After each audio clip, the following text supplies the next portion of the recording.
What up? I'm just tuning in. You know, I got like probably about 10 to 12 viewers. You know what I mean? Trying to get my subscribers up so I can go live. You know, I'm doing pretty good so far. You know what I'm saying? I don't be really asking for like subscribers. So, you know, since I don't ask for subscribers, you know what I'm saying? You know, like people ask me if I got a YouTube, and you know what I mean, I tell them, but I don't really ask for subscribers, and I don't. As you can see, I don't buy any. You see what I'm saying? I don't buy any, and I don't be really asking for some. But you know what I mean? It's weird. Like you'll subscribe to people, but they won't subscribe to you. You ever notice that? Like, you know, they always want to show their fans some appreciation. You ever hear people be like, "I'm gonna show my fans some appreciation. I just want to show my fans some appreciation." You know what I mean? Well, if you want to show them some appreciation, why you don't subscribe to them like they subscribe to you? I mean, you know, sound like gatekeeping to me, or what's that shit y'all be saying, gatekeeping and clout chasing or clout stoppers or whatever the case may be. Whatever that, it's bull crap. You know what I'm saying? Whatever it is. You know, it's a lot of people that I'm subscribed to that I have access to personally. You know what I'm saying? It's a lot of people have prison experiences. A lot of our prison experiences are the same. A lot of our prison experiences are different. Every man's prison experience is going to be different. You know what I'm saying? It's definitely going to be different. But it's all in the company you keep, or what you're a part of, or whatever you are. You're not going to just do your time by yourself. You came in alone, but you're going to be with a group. You're going to have to pick a group. You're going to have to pick a group. Whether it be, if you came in and you look Mexican, you know, they're going to ask you, are you Mexican or are you black? So are you going to go over here with the Mexicans, or are you going to go over here with the blacks? See, you're going to be with a group. And when that group is into something, you're going to be into it too. So you're not going to just go to prison and I don't have nothing to do with nobody, I'm my own man. You're going to be targeted for a whole bunch of stuff. You know what I'm saying? But we talk about prison just a little bit, you know what I mean? Yeah, just a little bit. We'll talk about prison a little bit. Then we'll talk about a lot of music. First off, let me start off, you know what I mean? Old school to new school, you need to learn though. There's only one school and we all gotta go. So it don't matter how old of an OG you are, how young of a YN you're supposed to be, there's only one school and we all gotta go. So you got old school and you got new school. We still need to learn though. You know what I'm talking about? So we're not gonna be separating, you know, YNs from grandpas. If a nigga, old nigga, whatever the case may be. Lesson 1: there's no stupid question. If there's no such thing as a stupid question. If there's something you need an answer to, how is it a stupid question? So there's no such thing as a stupid question. So if there's something that you need to know, then you need to ask the question. So how is it a stupid question when you're looking for an answer for the question? Only person stupid is the person that you asking the question. So if a person be like, that was a stupid question, no, you stupid because you don't have the answer for the question. Just answer the goddamn question. You know what I mean? And simple as that. You know what I mean? You know, we don't do that around here. You know what I'm saying? We're not doing none of that shit around here. You know what I mean? We not fake helping the blacks. We not fake helping people. We not pretending to support the cause. We not gonna act like we 10 toes. We knee deep in the trench helping the community. You know what I'm saying? Do I help the community when I'm around? When I'm around, if I'm not trying to get to where I'm trying to go, because I'm at the age where I don't come outside to play. Remember when you used to come out to play when you were little? You just ran up and down the block. You hopped on your bike, you went around the block, and you went up and down the street. What was your purpose? Have you ever looked at your child when they can I go outside? Yeah, you can go outside, but what is the child's purpose? To ride their bike, to make a ramp and jump off the ramp, go up and down the block, and can I go around the corner? They'll ask you stuff, but they're not telling you their purpose. They just running around aimlessly. When you'll start getting, once you start to get older, you'll have purpose. I want to go to Kenny house, or I want to go to Keenan house, or I want to, go play basketball. You start developing purpose. You see what I'm saying? So, going to the hood would be my purpose. Hanging with the homies would be my purpose. Now, what comes with all of that? You accept everything that come with it when you engage in that purpose. You see what I'm saying? There's a possibility somebody might slide through when I go over here. It's a possibility that something popped off that I ain't even a part of that might come for me while I'm over here. I know all of that when I'm there.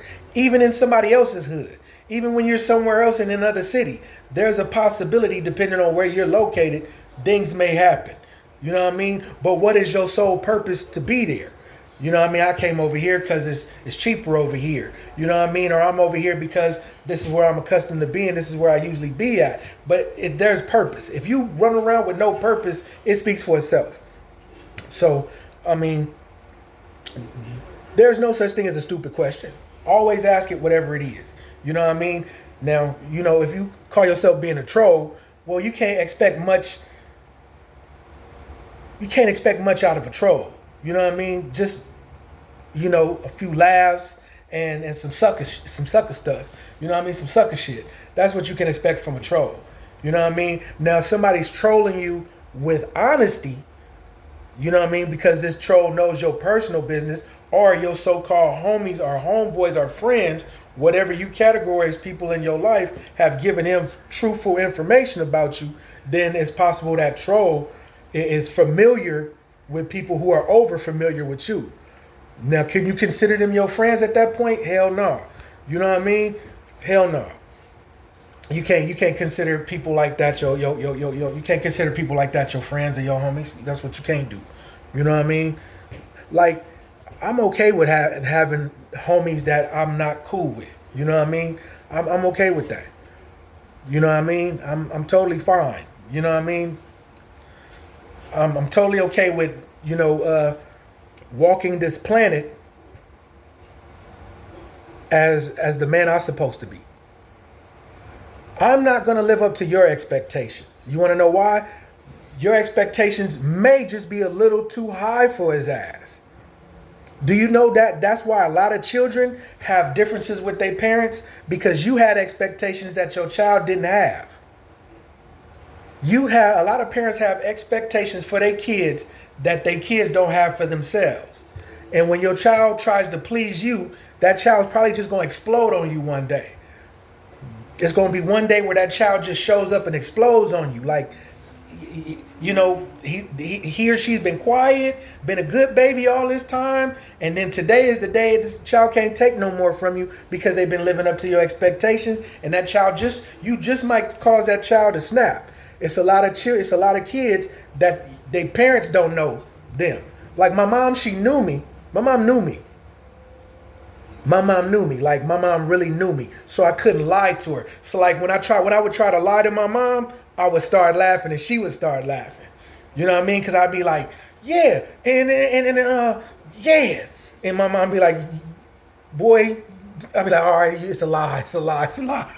And my mom we would laugh. Because my mom knew me. You know what I'm saying? A lot of parents don't know their kid. Your kid is the fakest fucking kid at home. A lot of y'all don't know y'all kids. A lot of y'all kids been having sex since they was in the 5th and 6th grade. That's not no shit you can go home and tell your mom and dad unless your mom and dad got some really low ass morals. You know what I mean? Like your parents' morals are all fucked up.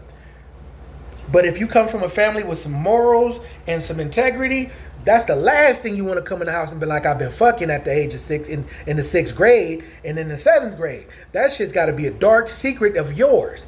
Because I've been cracking since the 7th grade. The first semester of the 7th grade.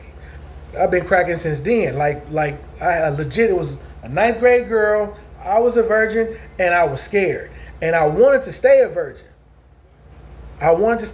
But I ain't going to call it peer pressure. But they did ridicule me for about a week. It only took a week for me, like one school week. They're like, nigga, is you a fag? And I used to be like, what? You know what I mean? Nigga, you gay. I'm like, how you figure? Sheena want to be with you, nigga. Sheena like you. Fine ass Sheena. Sheena cute as shit. I'm like, nah, this must be some type of a prank. not a prank, but like we used to call them something else, like like fraternity shit. Cause the school I was going to was like a predominantly black and Hispanic school. It was a small group of whites, but it was mostly blacks. You know what I'm saying? So it was like, it's different when you go to a racially balanced school. But it's a hell of a lot different when you go to a predominantly black and predominantly Mexican school. You got cholos, you got gangbangers, you know what I'm saying? I was more on the hip hop side of shit. Like, you know what I mean? I was very, hip hop conscious. Like, the African medallion, I had a high top fade, you know what I mean? I put peroxide right here so the sun could dye my hair. I would put peroxide on it and sit in the sun so it could turn it yellow and burgundy. You know what I'm saying? I was, on that type of shit. You know what I mean? So when I go to school, she give me a note, boom. But it was one of them notes where you pull this, and then it folds all out. And I couldn't even really read for shit. You know what I mean? So I'm sitting there spinning this paper around so I give it to somebody like, what does this say? I give it to an associate of mine like, what does this say? He like, nigga, she like you. She want to be with you. I'm like, she's in the 9th grade. You know what I mean? I'm a scrub. Because they called seventh graders scrubs. You a scrub, you know what I'm saying?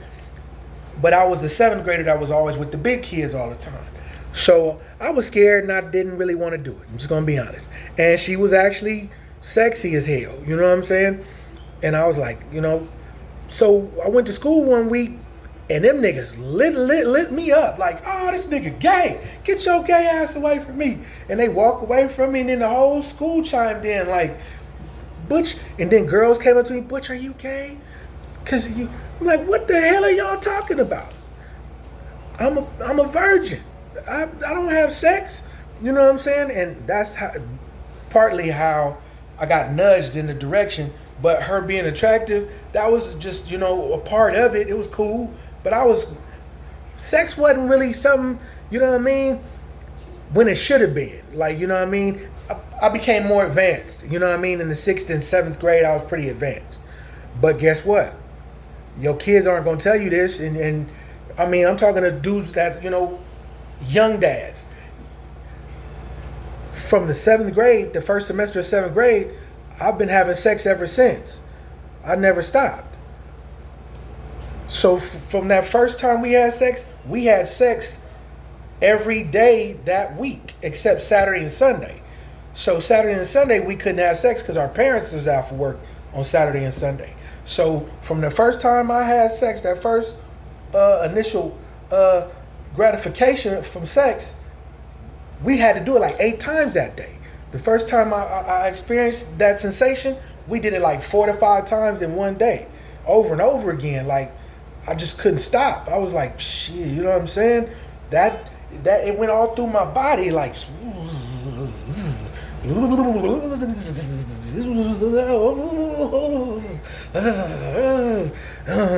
I mean? And it was everywhere, you know what I mean? I'm like on my shirt, you know what I mean? She was bewildered, you know what I mean? Like, ooh, you know what I mean? Because she wasn't a virgin. She was pretty experienced, you know what I'm saying? So, yeah, but she ended up being a sheriff too. You know what I'm saying? She literally, she should be retiring from the sheriffs. Because she 2 years older than me? She's about 2 years older than me. So, anyway, long story short, we got caught. Well, she got caught. She got caught being with me. She got caught. Her mom came to the school and took her out of school and made her go to a different school. Yeah, her mom, like, you know what I mean? I need to talk to you. And she was like, baby, I'm sorry. Baby, I'm so sorry. I apologize. Because she felt I was innocent in the whole situation. Like, you know what I mean? But that peer pressure from them black kids at that school and all them kids, that was pretty, it was pretty rough. Because I went through it for a whole week. Like, Friday was the last day I went through that turmoil. And it was bad when girls chime in. When girls chime in, it's even worse. Butch, I know you're not gay. I'm like, no, where you get this from? Like, I want to be a virgin. You know what I'm saying? I want to be with the girl I'm in love with. I wasn't in love with Sheena. You know what I'm saying? I want to be with the girl I'm in love with. You know what I'm saying? I know it sounds like some real square bear ass shit. Like, you know what I mean? You trying to live a fairy tale. maybe it's my morals. You know what I'm saying? A lot of y'all criticize people that got morals, and you think they be punks, you think they be weak, you think they be soft. Nah, y'all just be nasty as shit, and you know what I mean? It's undignified. You know what I mean? A lot of the shit y'all do be like real trashy. You know what smut and trash is? Smut and trash will get you fucked up in the pen. Because if you in the smut and trash, you subject to fuck on a kid, a bitch that's barely legal. You know what I mean? You know, do some real low to the ground type shit. You know what I mean? Like, you know, she's 17. You know what I'm saying? Like, your morals should automatically make you not interested in nothing like that. Like, that's some nasty ass shit. You know what I'm saying? I got into it not too long ago at work. I'm gonna tell you that this story. This is a real brief one. It's funny as shit. It's this girl in there, and she looked like she about 19, maybe 20, maybe. This bitch is like 33 years old. So she just be running around, face full of makeup, and she's real pretty as shit. You know, and she just be, you know, scooting around. But she do look like she used to be a stripper too. Like she could have been a stripper. But she looked like a child. So I don't be paying her no attention. And she be like, you don't like me, I don't like you type shit. Like turning her nose up at me and shit. Like, I be like, look. I tell her, I'm like, look, I'm 49 years old. I'm finna be 50 this year. I'm not trying to be looking at you. You know what I mean? You be looking at me like, you know, I got a problem with you. I don't have a problem with you. I'm just old. I'm older than you. I'm like 49. She's like, I'm 33 years old. I'm not a kid. Because, you know what I mean? I think she heard me tell somebody that because somebody was asking me about her. Like, man, like, you know, they was on her. Like, you know what I mean? Like, man, I'm like, you like her? She look like a child. She's not sexy to me.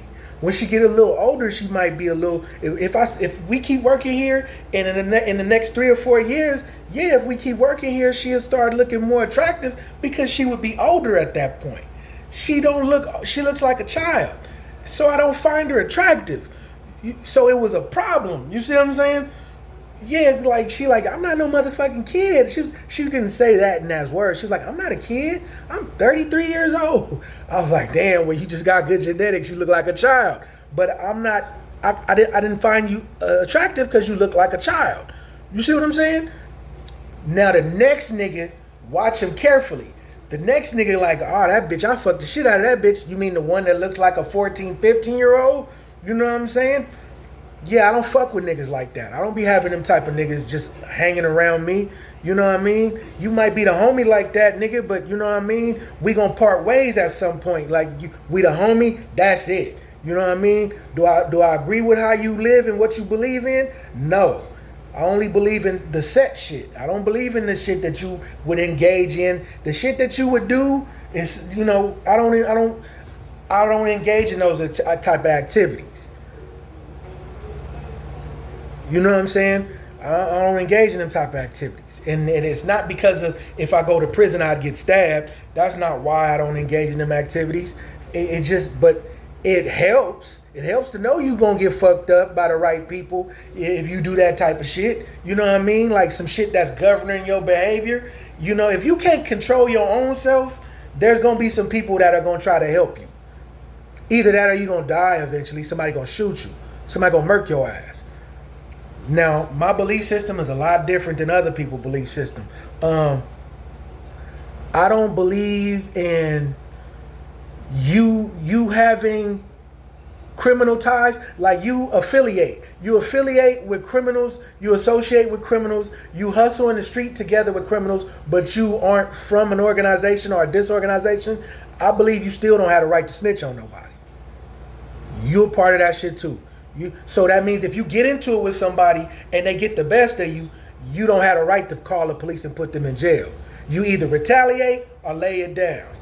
Get your ass out the way. Either lay down and stay down or get on. Because we don't fuck with no motherfucking rats around here. That's not no cool ass shit. That's some punk shit. That's some shit that your mama should whoop you for. Your mama should disown you for that type of shit. Your mama should not let you, if you didn't have no place to stay, your mama should not let you move to her house, because that's not no shit that her baby got no business doing. You done had no business getting mixed up in that type of shit to where you got to do some nasty, trashy shit like that and go out ass backwards. And that's facts. You ever took a walk through the graveyard? One day I'm going to have to take y'all through a walk through the graveyard. A lot of my best friends are going to be in a graveyard. But and I ask God why I'm left. Sometimes, you know what I mean? And you know what God told me? Because you the worst one to try to come get. It's gonna be a difficult task to get you. Like coming to get you, getting you is gonna possibly get them too. Like there's no way they could just come get you and walk away from the situation. You got to bring ass to get ass. You know what I'm saying? And that's why, you know, that day, whoever it was that you close to, they probably wasn't prepared for that situation like you prepared. Like a lot of people might find me mentally disturbed. Maybe I'm just geared to survive. I'm just geared, I've dialed into myself to help me survive through these scenarios and these situations. You know what I'm saying? Most of my problem is pride. Pride and losing will have conflict. A person with a lot of pride and taking L's, that is going to conflict in any man that has a ton of pride. Like you got a shitload of pride. So he's going to have a hard time losing. Because defeat is going to be very hard to accept from a man with a ton of pride. You know, I'm humble, but damn, I got a shitload of pride. You know what I mean? So, you know, when I say I'm humble, I'm not too prideful to where I won't take the bus. I'm not too prideful to where I won't walk to a store. I'm not too prideful for where I won't help people with their groceries. Like, you know, ma'am, do you need me to carry your groceries for you? But I can help you get that refrigerator up the stairs. This is a whole refrigerator that I'm offering to help take up the stairs. You know what I mean? I'm not too prideful to where I won't take minimum wage. I'd rather take minimum wage than not have a job at all. You know, anything's better than a minus, than a blank. I'm not that prideful. But just being a piece of shit, it shouldn't set right with you. It should stir in your gut, and it doesn't in a lot of people. They don't care nothing about being a piece of shit. They could care less. These people have no dignity whatsoever. No dignity whatsoever. These is bad peoples. These are some real bad peoples. You bad peoples. You ever heard that brother, the Damu brother? He'd be like, I don't want no trouble. I ain't trying to start nothing. But such and such, he's been bad peoples. These niggas is some bad peoples. You bad peoples. You know what I'm saying? I'm gonna give you some key elements to chime in on. Now, just having a place to stay is a blessing. Just having your own house is a blessing. You ever met people that got their own place, own house, and they just keep it as nasty as a rat's nest? It's just as trashy and nasty as it want to be. You ever been in somebody's house and step in and it's roaches, it's feces, it's rats. You know what I mean? So, I mean, you saw a mouse in the kitchen. You know what I mean? But they have a place to stay. That's the blessing. That's the blessing. The blessing is you having a place to stay. But here's the problem. They don't have enough dignity to keep the shit clean. This is your house that you don't want to keep clean. This is your shit that you don't want to keep clean. Now, here's the problem. You the problem in that equation. Why are you even hanging out with some people like that? Why are you friends with people? Why are you close friends with people like that? It's not the fact that their house is nasty like that. It's the fact that you have something in common with them. These are your friends. What do you possibly have in common with people like that? I don't. You know what I'm saying? I totally don't. But there's times where I didn't have my own place. I didn't have a home. But these people do got a home, and that's how their home look. So a lot of times people be like, why don't you just go stay over there at such and such house? No. Then you don't want a place to stay. It's not about me not wanting a place to stay. It's how they keep their house. How their house is. Yeah, but at least they got a house. That's just a blessing from God. It's on you to appreciate the blessing that God gave you. So if I go over there, guess what I'm gonna do? First thing I'm gonna do is clean everything the fuck up. I'm gonna clean everything up. I'm just gonna start cleaning from top to bottom. And that's pretty rude. Some people be like, hey, that's kind of rude. No, this place is horrible. But at least they got a place. See, so I started taking myself out of those type of equations. Long time ago, like 20 some odd years ago. I applied this shit like 20 some odd years ago. Like about 26 years ago, I started applying that. Like, what do you have in common with Kev? Or this is a hypothetical name. His real name ain't Kev. What do you have in common with them? Nothing. They nasty as shit. You know what I mean? This and this and that. The key word is they like that and you not. So what are you doing? You have to take full accountability and responsibility. You learning to take accountability and responsibility is all in what this channel is about. Now, you're going to laugh a lot and you're going to be like, damn, that was some real shit. You're going to laugh a lot and you're going to be like, damn, this is some real shit. Hold on.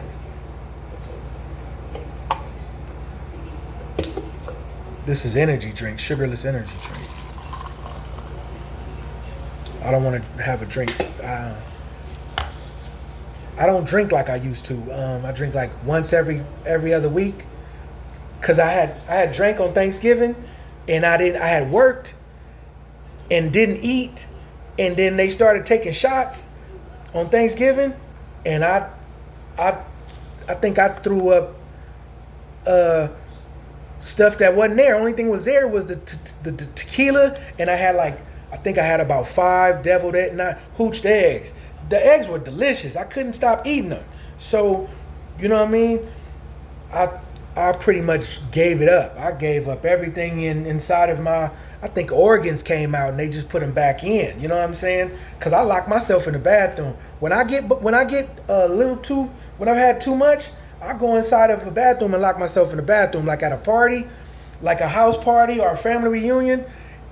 I'm the person where you knocking on the door, I'm in the bathroom, like, you know what I mean? Too much Hennessy, too much tequila, too much, you know what I mean? Because those are the only 3 things that I would partake in if I was going to drink. Like, okay, I'm gonna do vodka, you know? Okay, cool. It doesn't take. I put it to you this way: I couldn't drink more than a pint. I can't drink more than a pint. If I have more than a pint, that shot, one shot more than a pint. Have me in the bathroom with the door locked.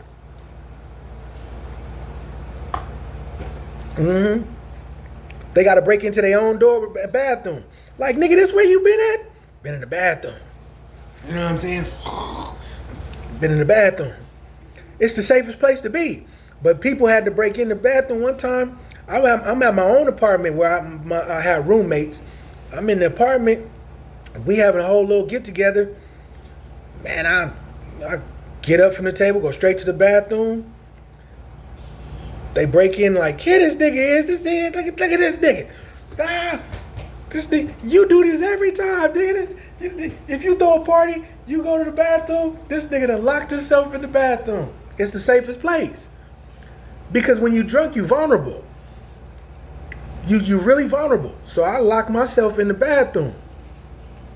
You don't want to wake up with your pants off and your booty hurting, do you? You know what I mean? You don't want to wake up like, why my booty so sore? You know, it's hard to wake up like that. You know what I'm saying? For me, it is. You know what I mean? Because I'd be knowing who I'll be around a lot of times. You know what I'm saying? These are people that you can't really trust like that a lot of times. If I locked myself in your bathroom, it's somebody that might be a little shady. You know what I mean? At your house. You know what I mean? Especially if it's the set. If it's a set, oh my God. You know what I mean? Ain't no telling what kind of prank they gonna do to you, you know what I mean? You know, they ain't gonna just put the shaving cream in between your booty. Somebody gonna wanna take it a step further and fill your booty up with the shaving cream. That's why I'd be like, you know what I mean? Just to keep it a band, you know what I mean? Right. So, you know.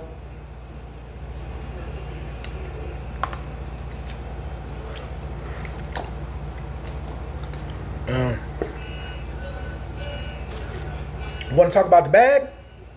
We can talk about the bag. Well, I got a whole bunch of stories about the bag, but a lot of my stories is going to be like when I was a teenager, like from 14, because I'm going to go to staycation in my 20s. I'm gonna do about a decade. So I can tell you like about the bag from like 14 to like 19. Then once like around 18, 19, I started putting like warehouse work with selling ounces and quarter pounds of weed. Like I would buy pounds and then bust them down into quarter pounds, and then bust it down into ounces. Then I'd take a whole half a pound and just make dubs and dimes with it. You know what I'm saying? You can't do that with it was called Chronic and Kush, and it was called Hydro when I was a teenager. Like, you know what I'm saying? I did a lot of dope peddling when I was a teenager. You know what I'm saying?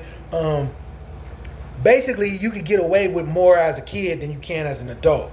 Like when you a kid and you selling dope, like I would curb serve, but I would keep small amounts of cocaine hidden from my mom. Like, you know what I'm saying? But my mom knew what I was doing because I was buying my own school clothes from the age of, from the 10th grade till now. I was buying my own school clothes, and I had a lot of clothes and a lot of shoes to where people would borrow my clothes, and then I would borrow certain shit from other people. So I always had a lot of shit, and my mama didn't pay for it. Like my mom would look and see like $500 coats, $600 coats, $700 this or that, and my mom knew she didn't buy that shit. Like she would be like, "Where'd you get that?" I had one of them type of moms. Like, Like I would come in with a coat on, like the hat to match the coat, snow coat with the hat. My mom would be like, "Where'd you get that?"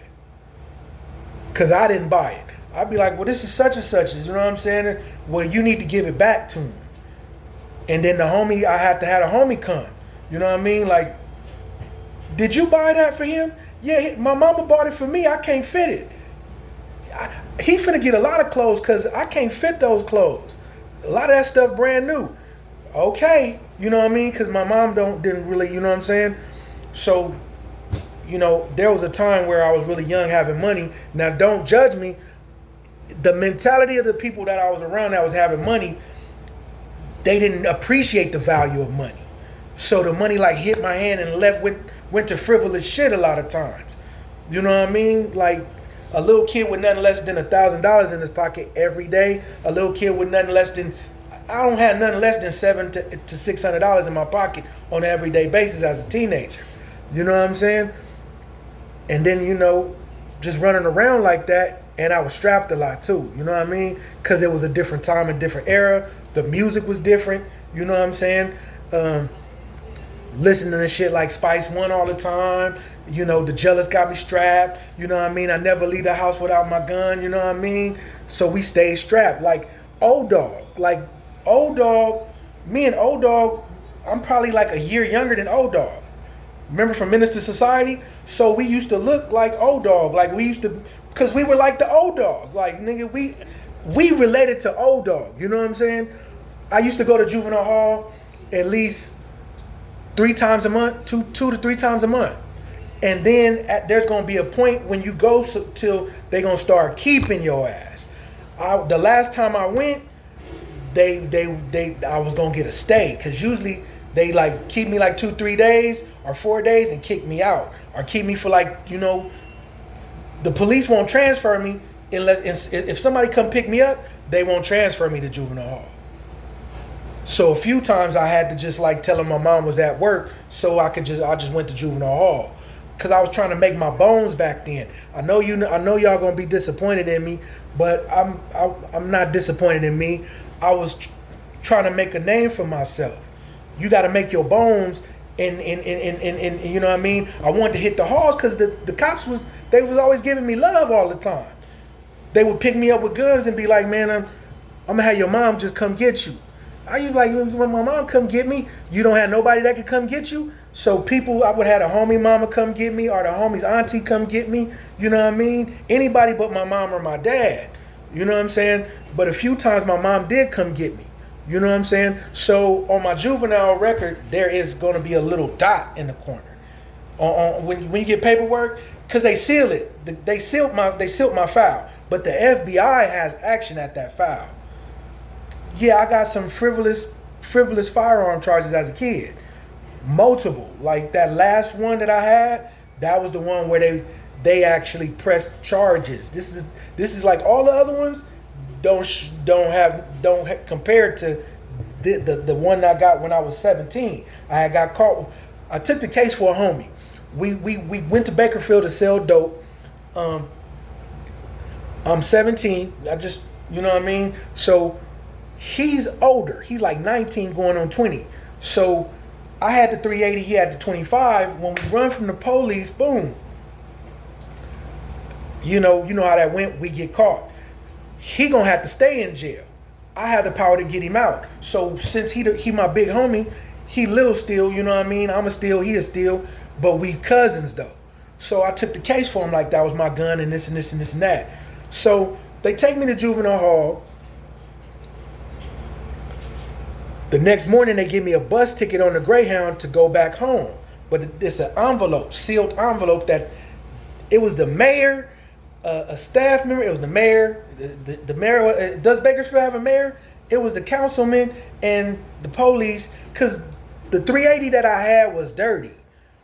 You know what I mean? We was at a dice game and the police had raided the hotel. We threw a dice game at a hotel. So we in a hotel and shooting dice. The police went door to door raiding each room.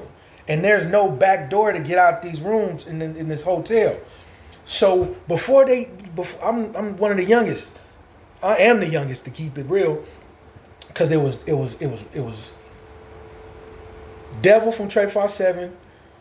Well, he called himself Devil, you know what I mean? His real name is Chauncey. Chauncey from Trey 57. His people was from Spoonie G's. That's my first time hearing Spoonie G's when I went down there. Spoonie G's and something else, you know what I mean? So they all in there, and then there was a dude from the Bay, or he was from Sacramento. He had like some gold teeth. We all in there shooting dice. Now remember, we went down there to sell dope. The nigga from Spoonie G had a dirty ass 380. I took the 380. I was trying to steal it. So Stiller, he got the 25. That was my 25. So Stiller got my 25. I'll take the nigga's 380 because I'm finna get all the guns. The other nigga from Spoonie G, he had a 45. He was like, he didn't really want to give it up. He was like gonna wait. He waited till the last minute to where we was the last room the police was finna come. I go out the back. It's a little window with bars. I get out that window and I'm heading up the street. I'm going towards the Bakersfield projects. They got some projects out there. So I'm headed towards the damn police station and don't even know I'm heading towards the police station. So the police coming down the street, one car with two dudes in it, and Stiller behind me. Like, I'm like, throw it. He like, no, don't throw it, not yet. So I keep watching the police. They bust a bitch. I'm like, throw it now. He like, nah, not yet. He said, now throw it. I hurled my shit. Bam! I hit the fence. When I get on top of the fence, the police hit the fence, knocked me off the fence. Bam! I can't breathe because I fall away. They hit the fence. I go wham! I hit the deck. Boom! It knocked all the wind out of me. Stiller come back, pick me up. Come on! I tell him, I said, no, just leave me here. I can't make it. I said, go without me. You know what I mean? Just go without me. I can't make it. This nigga starts laughing. So we running, we hit the projects, we in the projects, running around in the projects. The police finally lay us down. I take that case, that envelope full of paperwork and the bus ticket from the mayor or whoever city council. He's like, don't come back to my city. If you come back here and you get caught for anything, you're not leaving here. Do you understand that? I said, I understand. I get to the Greyhound station. I don't even know how to catch the bus. I don't know what I'm doing. So I'm just sitting there and a lady come up to me, like one of the people. They was like, sweetie, you've been here for hours. I handed her my ticket in the envelope from the mayor. She was like, they don't want you to come back here. I was like, is that what that says? She was like, you in trouble. You know what I mean? They releasing you to your mom and you gonna have to go to court somehow. You're gonna have to come back here and go to court. So boom, I'm like, okay, cool. She was like, you missed your bus like 2 hours ago. I was like, she was like, what's your phone number? She called my mom,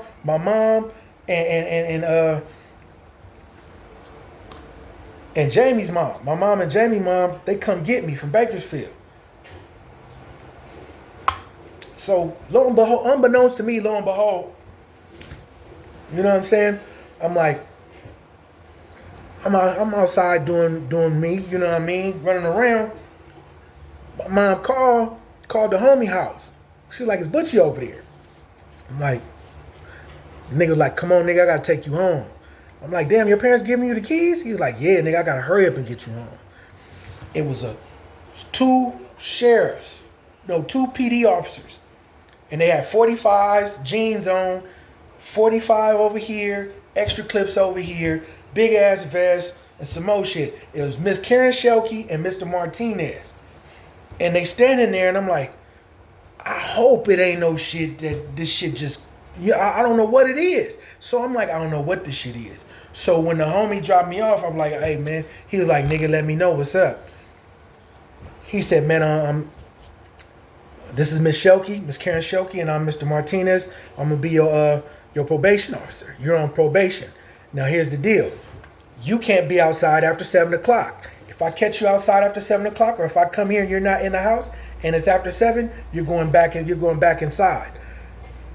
You have any baggy clothes, any gang attire? Put it in the middle of the floor right now, because if I catch you wearing it, if I see you wearing it, if I come here and you got it on, I'm taking you back inside.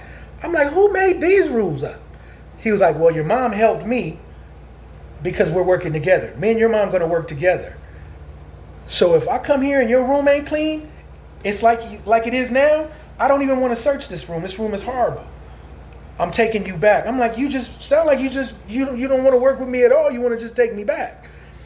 He was like, I'm letting you know something right now. I'm not playing with you. This is serious. All that other stuff is over with. This is serious. That gun that you had, well, you had 2 guns, but that gun that you had, it was horrible. Now you didn't do the crimes that gun did, but that gun was just used in some murders, recent murders, and that's tied to that gun that you had. Now you're not giving up anybody, so since you're not giving up anybody and you got that gun, you know you're in trouble.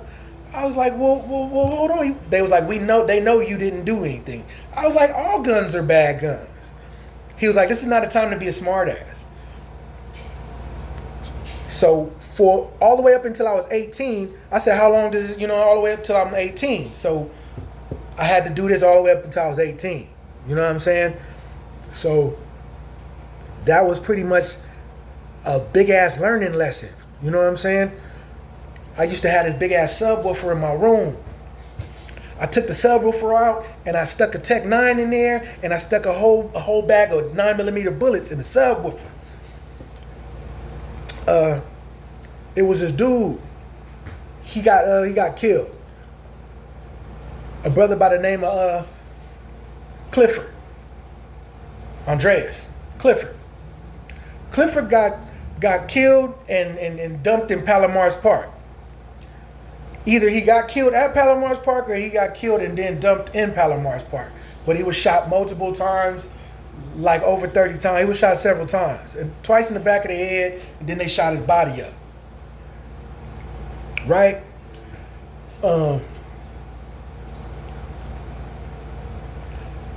That Tech 9, I traded him for this really big herringbone that he had. Because Tupac had 2 herringbones that he would wear. Tupac had the big size, then he had the next size under. And so I already had that little one, that little size. Clifford had the big size that I needed to have the Tupac completion. So we did that trade and he ended up getting killed with that gun. You know what I'm saying?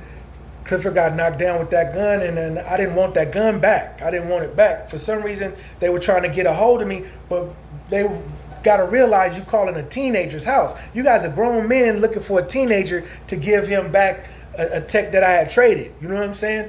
So the bullets were still in the subwoofer. I forgot them. I forgot they was there. I go to Cap's house, you know what I mean, which is about a mile away from my house on foot. So I walk all the way to Cap house. I get to Cap house. We shooting dice.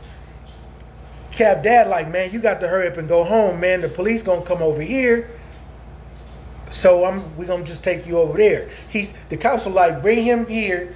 Like my mom like, bring him home immediately, and then she put Mr. Martinez, you know what I mean, on the phone. Mr. Martinez like, either I can come get him from there and he's going straight in, or you hurry up and bring him here because I need to talk to him.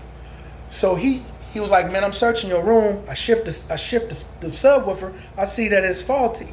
He said, so I moved the subwoofer out. It's a big house speaker subwoofer in my room. He's like, it's a whole shitload of bullets in there. So I'm only obligated to search your room, but once I find that, I have to search the whole house. So when I get to your mom's room, I don't want to toss your mom's room, man. So I'm looking all over for the 9mm because that's a nice size gun. So wherever it is, I'm gonna find it. It's not too many places it's not gonna be. So he doesn't move dressers. They tearing this place up. The garage, everything I have access to. So when he's like, what's in that subwoofer? I said, man, I don't know. I don't have it no more. He was like, what was in there? I was like, shit, a long time ago before I ever met you, I had a 9mm, I got rid of it. I got rid of it way before I even got in trouble with you. He was like, I realized I can't find it. I'm looking for this gun, I can't find it. I was like, it's not gonna be. I said, look, I'm gonna just keep it a band. I said, you know, why would I have anything here knowing how you are? Why would I have anything here knowing how you are? He said, that makes sense. That makes sense. I was like, so you tearing the house up don't make sense no more because whatever I did have that I'm not supposed to have, I'm not ever gonna have it here no more. You don't want nothing here. He's like, I looked for that gunman and I can't find it. It's not here. He's like, but what's up with the bullets? I said, I forgot. He said, all right, man, I'm gonna take all these bullets, but I'm giving you I'm gonna cut you a pass. He's like, I'm gonna cut you a break because I believe you. He was like, for some reason I believe you. I was like, I'm not gonna lie to you. He was supposed to take my ass to juvenile hall and I wasn't supposed to get out till I was 18. That's part. What do you call that deal? I didn't even make that damn deal. I think it was between my mom and whatever the hell took place. But me taking the case for another nigga is what fucked me up. I shouldn't have took the case for the, you know, I did it for my homie, for my people. He wouldn't have got out of jail. I was gonna get a slap on the wrist. I take the slap on the wrist for you to, you know what I mean? When you a homie, you a homie. A lot of y'all don't have that mentality no more. That's why y'all hoods don't really stand for shit. And that's why a lot of y'all be snitching on people. You shouldn't have to snitch on your enemies. That's some real bitch shit. You know that, right? You a borderline, you a transgender, you know that. And I don't mean a bad transgender. I mean you a bad tranny. You know what I mean? You a bad, you really fucked up in the brain. You know what I mean? If you believe it's okay to snitch on your enemies. You that much of a bitch. I mean, you a real live punk. You know what I mean? There is no cutting that no other way. You know what I mean? You in a gang and shouldn't even be in one. And you too damn stupid to change your life around. You keep saying cousin ain't even a Crip. You keep wanting to be a blood and ain't won't kill a Crip. You ever met a nigga that want to be a blood but won't kill a Crip? You got to be one weird motherfucker. You know that, right? You just weird. You want to be from a gang but not kill nobody? That's one of the most asinine things I've ever seen in my life. It don't make no sense. That's some senseless shit. You got people that, man, I could have been a basketball player. I was supposed to be a cop. I could have been a chemist, nigga. And you chose to be a gang member that won't kill an enemy. That's dumb. Gangbanging is all about unaliving the op. It's all about that shit. It's all about, nigga, they killed the homie and we going right back over there. That's the best part of the day. You know what I mean? That's the best part of the day. Nigga, the homie got knocked down. Nigga, let's go right back. You don't even want to hear some of the mentalities that boy, some of the best company I've ever had. You know what I mean? My nigga like told me, you know what I mean? If you wait more than 12 hours, you ain't going back over there. If some niggas did some shit and you wait more than 12 hours to go back over there, you not going back over there. We don't wait 12 hours. Some of the homies, if you came and dropped a homie, we rolling right where his blood fell at and it's still warm. We don't let his blood coagulate. So if we standing right here and you just bust on him and your car turning the corner, we already in another car going right over to your hood.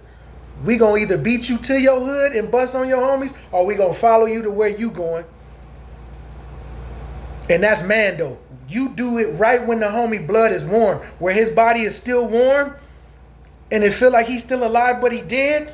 We right back at your ass, and that's the object of the whole thing. That's the object.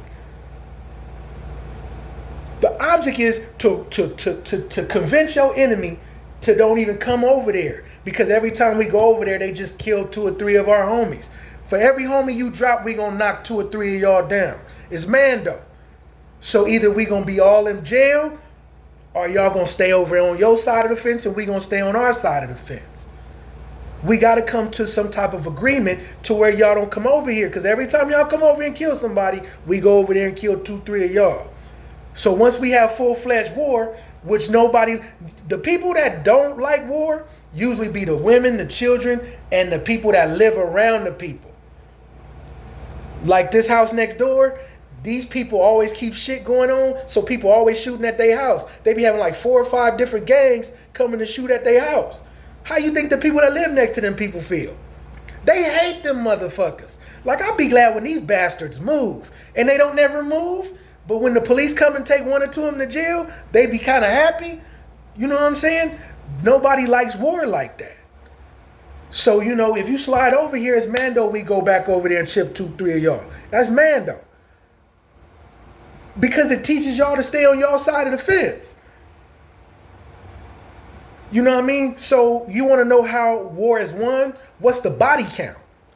Because a lot of these wars have been fought since 1979, 1972, 1983. We've been enemies with them niggas since 1994. We've been enemies with them niggas since motherfucking what? 91? We fell out with them niggas in 91 and been enemies with them niggas since. So how many bodies from 91 till now? Nigga, they killed about 7 homies. Now how many of they homies is dead? Nigga, it's about 4 of them niggas. We killed 4. We killed 4 riders though. You know what I'm saying? That's the conversation that gang members have amongst other gang members. But that's the total fucking object that a lot of y'all be fucking missing. You know what I mean? That's the part that y'all totally be missing.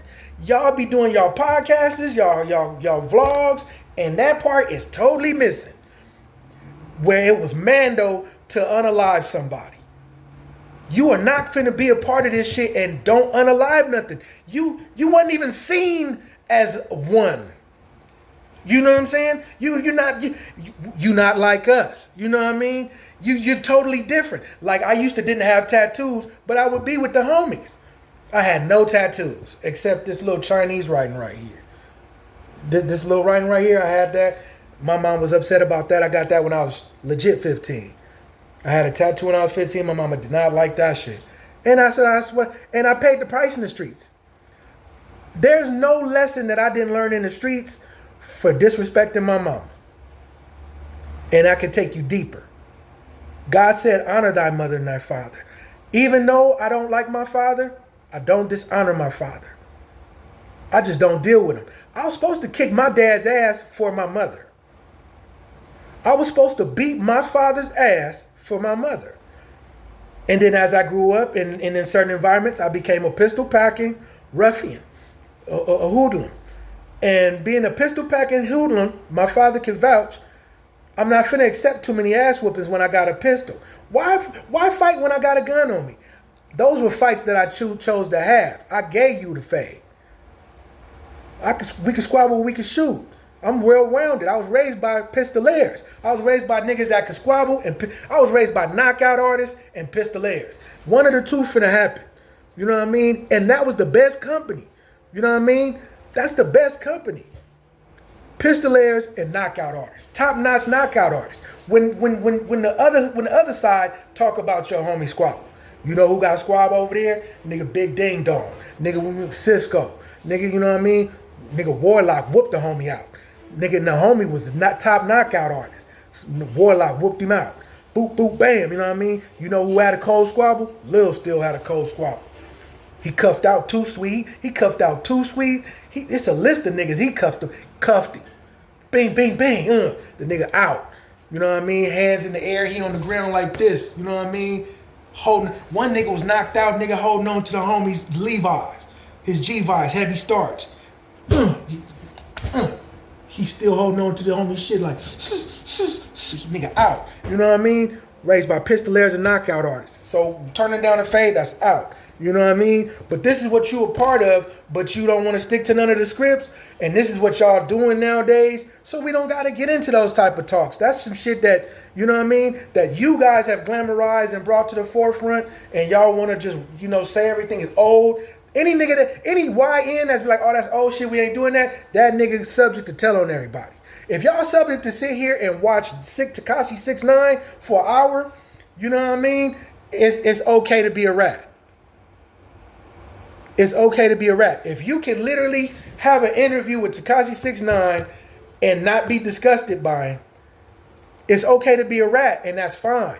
But here's the thing, though. Y'all need to stop attacking real niggas and quit trying to kill real niggas. When I say real niggas, niggas who still have principles and integrity and dignity. See, integrity and principles, there's no money in it. It's just all self-esteem type shit. This is just shit for self. There's no money in having integrity. Like, you know, it's kind of hard to be a prostitute and have a shitload of integrity and morals, isn't it? If you are a prostitute, right, having a whole lot of morals and integrity, you ain't gonna be able to go to work every day. Cause you get paid to do shit that, you know, most people wouldn't do. You know, like, you know what I mean? $150 to lick a butthole. You know what I mean? Or you know, to go down on somebody, like a person that you would never go down on in under any other circumstances. I wouldn't give this nigga nothing. You know what I mean? I wouldn't have sex with this person. You know what I'm saying? But since there's money involved, the integrity is compromised. You see what I'm saying? And it's a lot of y'all that y'all was raised that y'all don't have no integrity. You know what I mean? And this is where cripping starts becoming a big trash bag, a big trash can, because it's scandalous and it's no integrity. And this is where the Bloods come in. Blood is an organization. Now, there are blood gangs who have gone rogue, but Blood is an organization where they clean house. They clean house. See, Crips had organization. They had the Consolidated Crip they had the Blue Machine, Blue Magic, and then they had the Consolidated Crip organization. Then they had the Blue Notes. All of that shit fell apart. The Bloods, they had the UBN and the Bloodline. That shit still exists. And I'm not talking about no New York niggas. I'm talking about only California only. This is only California. We're not talking about no UBN East Coast. We talking about the United Blood organization. That is a major organization as far as blood is concerned. The Bloodline and the UBN, those are, you be hearing people saying, oh, that's cut, or I don't do cut, nigga, I'm just straight blood, or I don't do this and that. Usually it's gonna be somebody that's complaining about being cut is because they have to do things that they don't want. Like, you might have to go to prison. And you're probably saying to yourself, man, I ain't trying to go there. Why even be in a gang if you don't plan on going to jail at some point? Why be in a gang if you don't think you ever gonna get shot at some point? At some point, I knew I was gonna get shot. I just didn't know if I was gonna survive the situation. Yeah, but I knew I was gonna get shot. Shit, you gotta know you're gonna get shot at some point. It's impossible. Like, you know you're gonna get shot, right? I knew I was gonna get shot. You know what I mean? I got shot at 16. Lil Stiller got shot when he was 13. So 3 years after he gets shot, I get shot. And my auntie was pissed off. My auntie was mad at the fact that I followed in his footsteps. Being a follower, I followed in Lil Still's footsteps, and then Big Ass Bone and them. Big Ass Bone was like, nigga, if anything, you should have been for Broadway. That's how Big Ass Bone feel. So this is my household, where when I come home from school and put my backpack down and then I try to do my homework, my aunties say cuz, my mama's drinking malt liquor with my auntie, and then, you know what I mean, my cousins in there, what's happening, cuz? You know what I'm saying? And I don't cuz because I'm not from anywhere. It's different when the gang is in the house. They not outside. I don't get recruited by people outside. I know not to follow people outside. My family is like this. You know what I mean? I'm legitimately from I'm what you consider a backpack nigga. Like you guys call them kick push niggas. Like you a kick push nigga. Like ride a skateboard, a backpack. I'm like one of those. You know what I mean? A funny style nigga. They like in back in the days they would call him funny style. Hey, you funny style.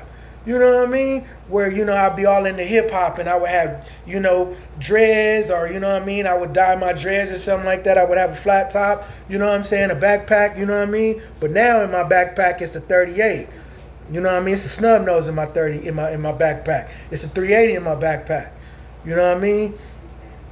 You know, I didn't dress like, at first I didn't really wear, I had khakis and I took my khakis and I made it funny style. I would take my khakis and put a polo on. So I got some black khakis on with a black and gray striped polo shirt, the rugby style polo, you know what I'm saying? With the hoop earrings with some Vans on, you know what I mean? And a backpack with a 38 in it, you know what I'm saying? So I would spice up my khaki suit, you know what I mean? It would be funny style. You know, a kick push nigga. I would ride a skateboard, you know what I'm saying? I'd be heavily creased up with and jump off a skateboard. Or I'd be on a GT performer, like a chromed out performer, borrow, you know what I mean, bunny hop and shit. But I would be fresh. You know what I'm saying? A gang of swap meet jewelry on. I stayed with a gang of swap meet jewelry. That was not an issue. You know what I mean? That was my childhood. But I knew I was going to get shot eventually because that lifestyle got a lot of jealousy in it. A lot of girls be the problem. Reasons be the... Women 99 times out of are the reason. It's a whole bunch of bullshit going on. Like most problems started because it was some females involved. You know what I mean? That and gangs, that shit ain't going, it's never gonna work out. But a lot of y'all be like, you're not supposed to talk about this on the internet. Yeah, you are. We're not talking about nobody's crime. We're not talking about no open cases. We talking about y'all behavior and where this shit is going and what's dead and what's alive, as far as what part of the culture is dead and what part of the culture is alive. You know what I mean? That's the shit we talking about. You know, people be like, you follow Braze, man. You like Braze. Braze is a Damu and this and this and this and that. I'm going to keep it a band with you. Don't be so far gone in your head to where you don't accept reality. Braze in there for knocking shit down. Allegedly. You know what I mean? Allegedly. Don't be bad-mouthing Braze and you can't whoop Braze. I'm the type of nigga, I don't bad-mouth you. Especially knowing that you'll knock my ass out. I never, you know, my mama raised me pretty good. Because I knew that as a child. Like, why are you talking shit knowing good and well that nigga gonna kick your heart out your chest? You know what I'm saying? You should shut the fuck up. You know what I mean? Okay then, well when he get here, don't be asking me to help because I'm not helping you. You know what I mean? I'm not helping. You know what I mean? That's the kind of homie I am. I'll let you know. I'm not helping you, right? Because you started that shit.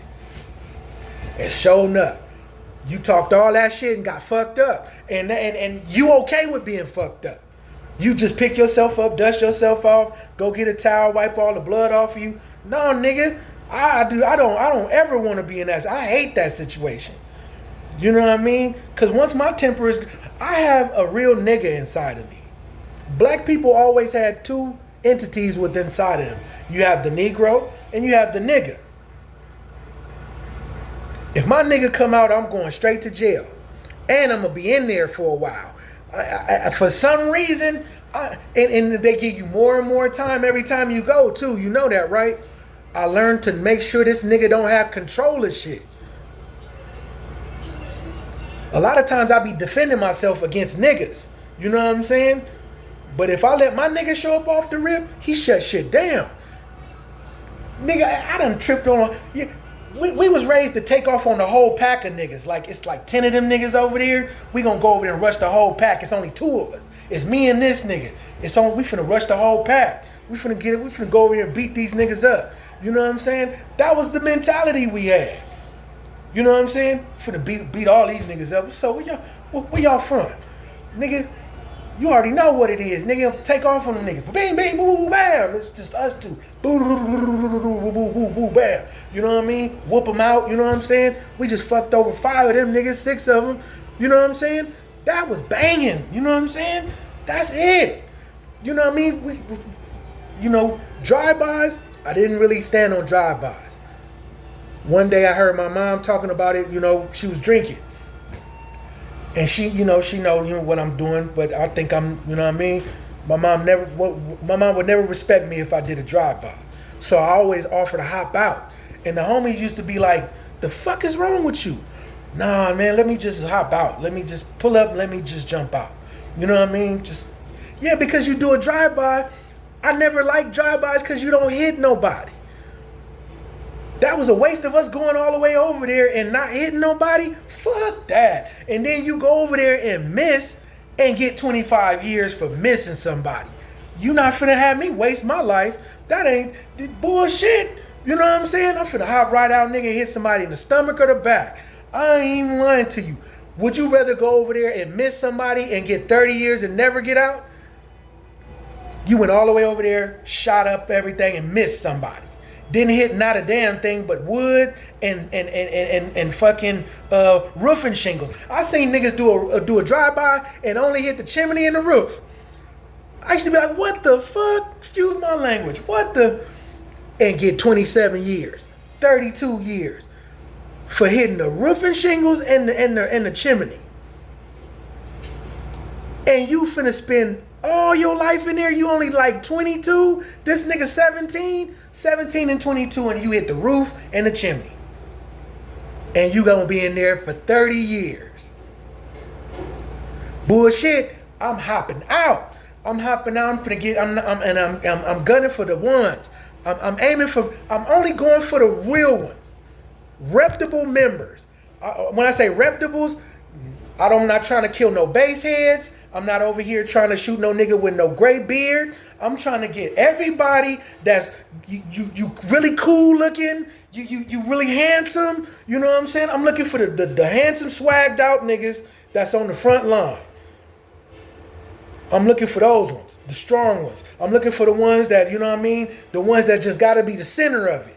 And I'm trying to run up as close as I can get so I can get what I need to get. Because I'm not finna go all the way over here and miss everybody and do the rest of my life in jail. Spend my life, masturbating until I get old and die. No, I'm not doing that. And I'm not raising no little homies up under me to do that. Ain't no motherfucking punks. You know what I mean? We ain't no punks. I ain't finna have no punks around me. And I don't be letting nobody lie and convince themselves that they ain't no punk. I'm not gonna let you gas yourself up to believe you ain't no punk. You do a lot of punk shit. You know what I'm saying? I'm not gonna let you do that around me. We all have something we need to work on. We all have things we need to improve on. We all should be trying to build instead of destroying. And that's what you're gonna do around me. Either that or we just won't be around each other. But that rat shit, that's the I'm gonna say this. I've never heard a conversation like this from a white man before, and I've barely heard them from Mexicans. I only hear this type of shit from black people because we allow everything fucked up to go on in our culture. We allow everything fucked up to go on in our culture, and we don't stop and correct none of it. When it comes time to stand up and fight, we always defending ourselves when we should be attacking some shit. We always being attacked. We always being attacked. The police. I've seen niggas with guns run from one police officer. One police officer pull up. One police officer get out of the car. It's only one cop. Y'all niggas ran and threw y'all guns in the trash. And one nigga threw his gun over a fence. The other nigga threw his gun under somebody's car. I'm like, that's just one police officer that y'all ran from. They that scared. Anytime your gun bigger than the police's and there's only one police and you scared, you got a whole AK. You got a Draco. This nigga got a F and N. And you niggas is hauling ass. I'm talking about, woo. Y'all Sha'Carri Richardsons. Them through the heat. Some more shit. And that's just one cop y'all scared of. That should let you know the damage that they have implanted in our people. where you driving a German tank and you hop out of it and run from the police. That's what kind of weird niggas y'all is. Well, now that we touched on that, no disrespect, now we can cover the Tekashi 6ix9ine situation. Because a lot of y'all like, well, hold on, you speaking on stuff that you shouldn't be speaking on. I'm speaking on what y'all put on the internet. I'm not speaking on your reasons for it. I'm only speaking on what y'all put on the internet. That's what y'all did do. Y'all put that on the internet. Y'all put y'all interviewing a dude who's a snitch, a documented snitch. Now, here's the thing. I don't care why you did it. I don't even know if you really did it. I personally believe in my heart that you didn't snitch, because they don't let people like you walk around in my era. They don't let people like you walk around. So I think you did it for some money, for publicity stunt, to get money, because publicity pays people on the internet. The more publicity on the internet, the more cash you get. So we need like a stunt to milk millions off of it. I think this is a good stunt that you've milked all the money off of. Now you got to do something else. But I'm gonna be honest with you. Like I said, everybody's prison experience is different. When I went to staycation, I get a little choked up about it, because it's a clash of two worlds. It's a clash of two groups. They were gonna get you if you were hanging with the bad ones. Like, you not bad, but you keep bad company, so you was gonna get it just for that. And that came to me. That actually came to me. That came. Well, what happened was, I had a big homie that's been in there since like 1987 for unaliving some gang shit. See, listen, you have different tiers in prison. You have people that's in there for gang shit, people that's in there for burglary, people that's in there for firearms, people that's in there for drugs. When you in there for gang shit, like murdering enemies for gang shit, it's different from being in there for burglary. It's different from being in there for robbery. That shit's totally different. That's the nigga that killed the big homie right there on the yard. That's the nigga that killed 4 of the homies right there on the yard. You know that's who killed Big Chili Mo on the yard. You know that such and such, he killed Big Whoop-de-Whoop from Blackstones on the yard. So how you think the Blackstones feel about losing a reputable dude that these niggas is missing? They missed this nigga. They hood was good when he was here. They was strong when he was walking around. They lost you killed the factor, nigga. You matter of fact, we can't let you go on. It's different. It's a different lifestyle when you're in there like that. Well, this particular older dude, you know what I mean? In the set, he can't get to a lot of niggas in the set to clean up the set. He lives in prison. And when shit don't go how it's supposed to go and people ain't doing what they supposed to be doing, it just becomes a structureless free-for-all. A structureless band of mischief. Some pirates. You know what I mean? A hierarchy, and there's no hierarchy or nothing. It's a free-for-all.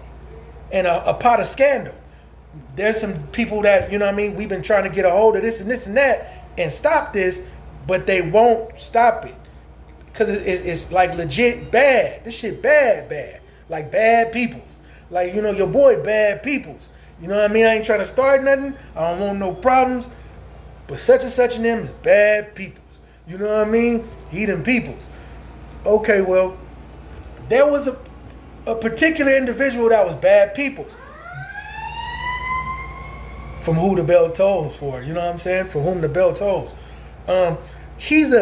It puts me in a bad spot because he's a big homie. The big homie this particular big homie is bad business. His reputation bad, and it stems from he slept with the homie wife. Right? So he slept with the homie's wife, and everybody in, you know what I'm saying, the people that frowned on it You know, they in the big house, they can't get out to clean that. They can't get out to clean it up, and there's nobody taking the initiative to clean it up. So the more and more you leave something there, the more the trash builds up. And this is hypothetical terminology that I'm using, metaphors that I'm using. But you know what I'm saying, things like that. I was always around the nigga because he a big homie. I'm staying in a baby homie. I'm a BG, a baby gangster. I'm staying in a little homie's place because you have a place. Anytime you didn't start something and you join it, you have a place. I didn't start this shit. I joined it. So these niggas are the founders of the feast. I'm just a generation under it. So either you treat me right or, you know, we have a problem and, you know, our contract is terminated. You know what I mean? That's not how it worked for me. You see what I'm saying? Because I have my family is the next generation above me. So, you know what I mean? So my cousin's my big homie. Then the big homie above him, it's a network. So this particular big homie is bad business. You know what I'm saying? But I'm around him, but it's not my fault. I'm like, I have nothing to do with none of that type of shit. So when I hit the big top, you know, he sent a couple of people my way to see how I would deal with things. And then finally, after the whole little gauntlet that he sent me through, because he was trying to like lightweight, not roll me up, but see if I would roll up. Like just to see if I was a whole bitch. You know, see if I would just roll up, PC up. And I'm totally oblivious to a lot of shit. You know what I mean? And you got to understand, we had a level 4 institution. So a lot of policies are strict. You know what I mean? Yes, being at a level 4 institution, and then they was building a SHU there. So they hired inmates to help build the SHU over there. So he finally come to the yard. They like, such and such want to talk to you on the yard. He said, come out to the yard. So I go out there and finally, lo and behold, me and him talking, we chop it up.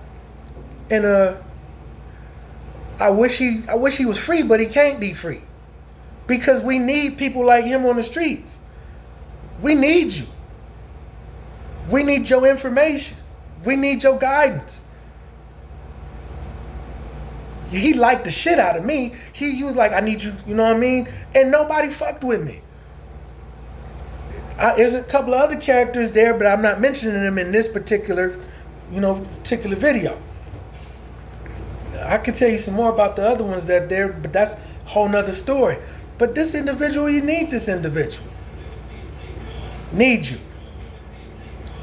You know what I mean? Because might is right. You know, strength is power in his strength. You know what I mean? He was well respected. You know, well respected. You know what I mean? And just the way he talked, his whole get down is him. You know, somebody that got some personality. You know what I mean? How he was. He like you see. He said, "What's the name?"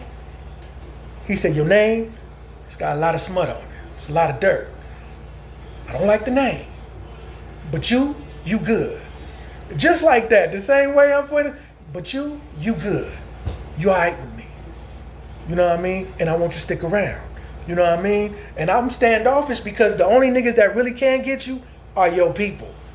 You already know everybody else, you know what I mean? They can't really get in that aura of defense.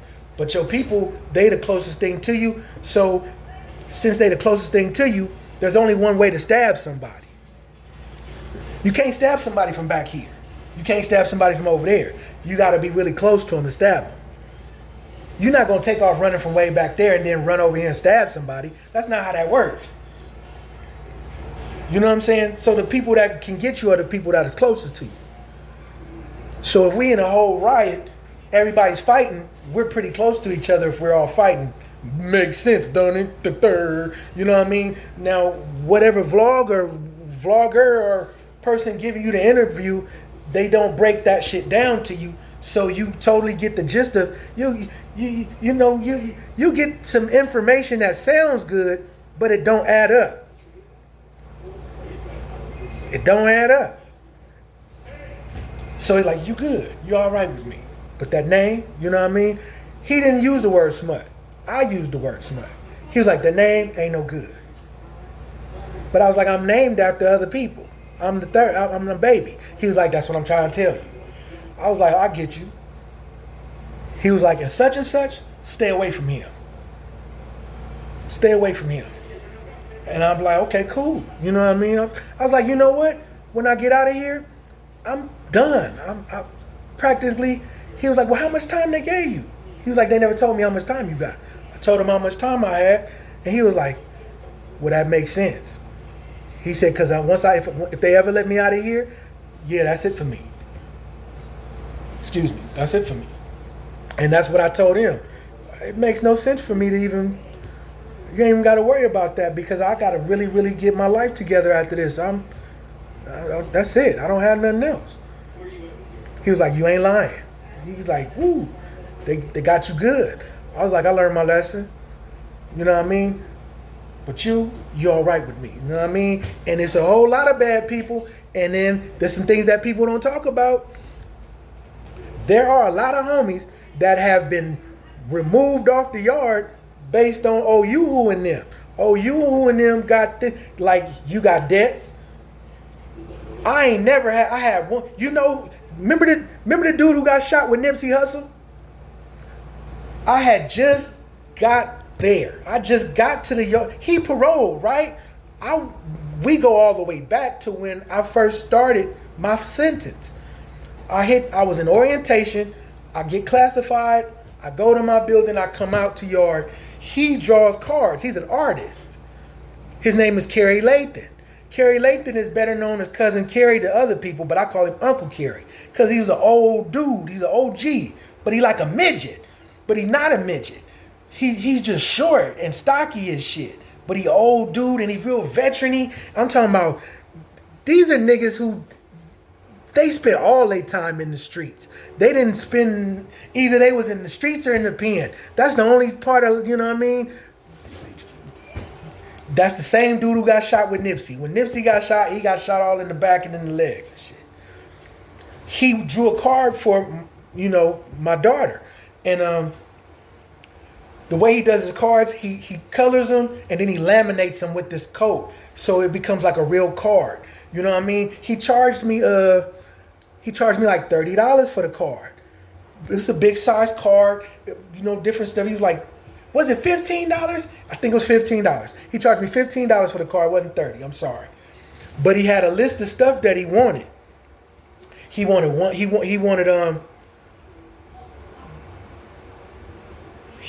one case of soup, a chicken curry, 3 cans of chili beans, and 2 corn chips, bags of corn chips. It came to about $15. Somebody must have told him that I didn't have nobody looking out for me or I didn't have no family that give a shit about me. Because I just got off a fish roll, so I got an afro, I got lint in my hair, I got clothes that don't fit, I got a jacket and it come to here. You know, you don't get good clothes unless you know what I mean? You know, you got to go through the niggas from Watts and Compton. They did the laundry. So they not knowing if I'm once they like, okay, it's a keyway on the yard, you know what I mean, or his people, whatever the case may be, then you can get some clothes. You know what I mean? But other than that, I came out there looking, you know what I mean, like, you know what I'm saying? So I guess he didn't think I was going to be able to pay my debt. So on the particular day that I was supposed to have the money, which was store, I noticed it was a shitload of neighborhood niggas. It was a shitload of neighborhood niggas back there standing next to him. And then there was more young niggas like looking at me coming across, and there was other niggas coming from different places. It's like, you know what I mean? Like giving me that look, and I'm like, you got me fucked up. You know what I mean? So when I go to the store, I go big. My child's mom sent me $150, right? So I get 115 of that. And then I get a package on top of that. So they run a store and packages, right? I don't know how none of this shit work. So I get my store, boom. I get my store, Cousin Kerry face change. You know, Uncle Kerry like, okay, you know what I'm saying? And then when I got my package, these were the last packages, like, these are the last packages your family can send you. I'm that last group of people that could get a package from their family. They stopped it right then and there. Like, you have to go through a vendor to get your packages. So you send a package slip to your family and they pick all the stuff they want to send you. But before that, your family could put you together a package and send you shit. So I had top of the line shit. I had a big ass package full of A1 shit. So I guess somebody put it out there like, you know, I was like a bum or some shit. But that was not the case. Like, you know, like I was a weird, like something weird. You know what I mean? But boom, I still looked funny anyway. You know what I'm saying? Because I can't get a haircut. I didn't have nothing to pay nobody to get a haircut with. So I just decided to start growing my hair out. You know what I mean? So I get the package and the store. I go straight up to Cousin Kerry. He was like, I gave him his stuff in a pillowcase. Boom. He was like, let me talk to you for a minute. And it was a gang of motherfucking neighborhood, young niggas. I'm talking about some way younger than me, some my age and some older. And then a few of them was looking like, thank God this nigga went to the store. Like, you know, praise God you went to the store, bro. And I'm looking like, nigga, so what if I didn't? You know what I mean? But that's not the mentality that I have. Because they really was going to try to do something to me. I was going to bleed a little bit. That's all I could tell you. You know what I mean? Just, you know, you going to get a wound in battle. That's going to happen to you. You know what I mean? They was going to come for my blood. Like Cousin Kerry, like, he's like, let me talk to you for a minute. I want you to protect your reputation at all costs. You hear me? Protect your reputation at all costs. Do you hear me? All right. He said, thank God you came through. He said, you see. He said, you see, I had the vultures out. I had the vultures. I was like, man, you didn't think I was going to bring you your money? He was like, no, I see. He said, I talked to your big homie already. I told him if you didn't have that money, what was going to be the problem? He said they know what's up already. And then right after Cousin Kerry came and talked to me, one of the homies come and talked to me. He was like, yeah, let me holler at you. You see, he said, you saw what that was, right? Yeah, don't do that no more. Don't. If you don't got the money right then, don't do that no more. But that's how most prison organizations are. If you don't have the money right then, don't buy it. Because if you get caught up, we going to stab the shit out of you. And when I say stab the shit out of you, I'm just going to keep it a band with you. I'm a nigga that my program is ran a different way. They might pick me to have to do something to you. And the way I run my program, I don't drink, I don't do drugs, I work out, I go behind the wall, I get a skill, I get a trade, you know what I mean? Or I look for a job where I can get a pay number, where I don't have to be, you know, inconvenienced to my family because I put myself in here. So I got a certain program. But they might pick me. My number might get called to have to do something to you, and I am going to come do something to you. I'm going to book you. I'm going to knock fire from your ass. I'm going to swing that iron. I'm going to swing it from the left and to the right. And I'm going to dust you off. I know you're going to probably be looking at me like, you my homie, nigga, I love you. You can't love me and you do that type of shit. You can't give a fuck about me or the set and you live like that. You were specifically told not to buy shit if you didn't have the money right then and you chose not to. You wasn't giving no fucks about me or nobody else. You was only concerned with you. And then you got homies that do shit like that, and then they hurry up and roll up and leave their homies to pay the debt. And then they parole and be in the set still doing shit. And then the homies don't do shit to them on the streets. And then when you get out, them niggas will fuck around and jump on your ass and make you the bad guy. Nah, man, I'm not playing with none of you niggas. And you guys keep up and fucking with that YouTube shit. Y'all be doing skits and running plays. Yeah, you know, I'm going to be honest with you.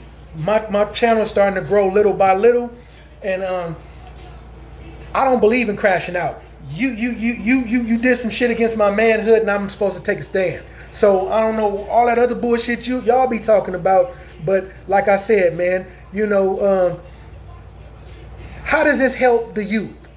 Everything I just told you was a lesson involved. You should say to yourself, man, fuck that shit.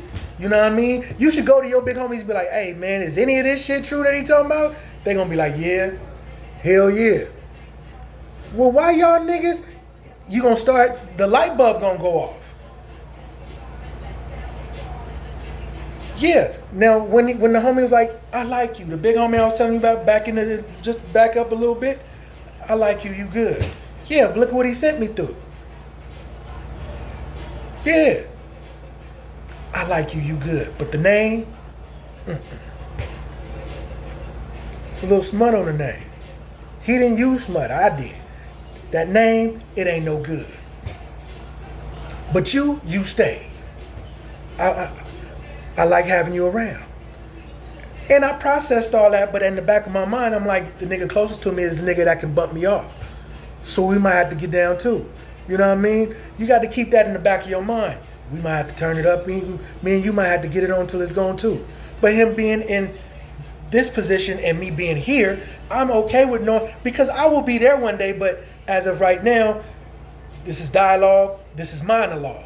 I'm okay with being monologue and that's dialogue. Doesn't make me, I'm gonna say this, in order for you to be a captain, you have had to be a soldier at some point. A lot of you niggas just want to be captains and be lieutenants, and you ain't no soldier. You ain't never soldier. You ain't. A lot of y'all belong to some shit where you the toughest nigga in the whole situation. And the enemy just gonna come get you, and the rest of them niggas, they was hoes anyway. They was hoes anyway.